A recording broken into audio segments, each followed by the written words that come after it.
It's a great opportunity to come to India. I mean, India being the largest democracy and ruled by a very competent right-wing power, it's of particular importance that we support India from the international perspective. I think especially with narratives being what they are, as we've discussed here, with the global mass media being quite much of the left perspective and so on, it's very important that we meet when we can and we discuss and we share the realities within our countries. To encourage a better understanding and also better intelligence of our fellow political individuals across the world. We want to have principles and what we say based on facts, and we want to know the truth. We don't want to know what we've been fed by XYZ journalists. The best thing is to come in person. There's no veil, there's no disruption. So it's a privilege for me to be here, yeah. There's really another part talking about the relationship between the two countries and at the backdrop of your newly signed FTA. How do you look at that development, and also how it's going to usher the relationship between the two countries? I think, as much as I might not be a fan of the Labour government and so on, this was a long time coming. Absolutely essential that we have that integration between our two economies, not just because of the huge actual Indian descent, diaspora, and even people who have come directly from India in the UK and very active in business, in the professions and so on. It makes perfect sense that we take advantage also of their connections and their expertise and encourage greater cooperation in that way. Further, I think it's important that we see wherever we can cooperate, we should. We need to both keep India relevant to the British public and Britain relevant to the Indian public as things change, as India grows, as Britain has to consider and maybe reconsider its position in the world. We must be able to make an array of arguments for relationships in order to make them relevant.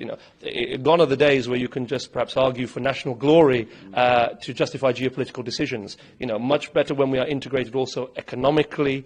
We can start to say we are defending a wide variety of interests. Also, it helps with the political arguments, because ultimately it is in both of our interests that we cooperate, Britain and India.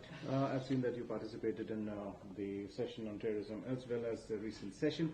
What are your thoughts regarding it, and how both the countries can collaborate in future going ahead? I think, first and foremost, India has excellent management of its internal situation. It has a colossal population. It has, of course, problems with various ideological groups and so on. But as I've said, the incarnation of, especially when it comes to terrorist ideology or Islamism or whatever, these sort of minority groups that are causing a lot of trouble and so on within communities, is to say, look, the problems in the UK relate to history and ideology, which is directly linked to India, because, of course, a great portion of our immigrant or former immigrant, maybe descended from immigrants many generations ago now, is from, of course, India, Pakistan, Bangladesh. And so it's directly relevant. It's not that we're just talking about a vague ideological sense. There's a lot more to unpack. And indeed, the successes that India has in its management of its situation will be directly applicable in some ways to how we manage a situation. As I say, you need to be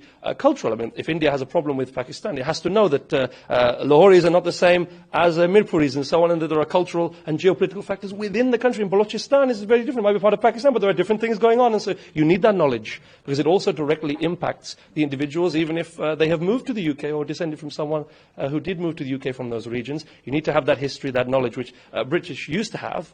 But now we've begun to forget in naivety, perhaps thinking you don't need to do things like that anymore and gather human intelligence and so on. So I think it's absolutely vital that we cooperate, yeah.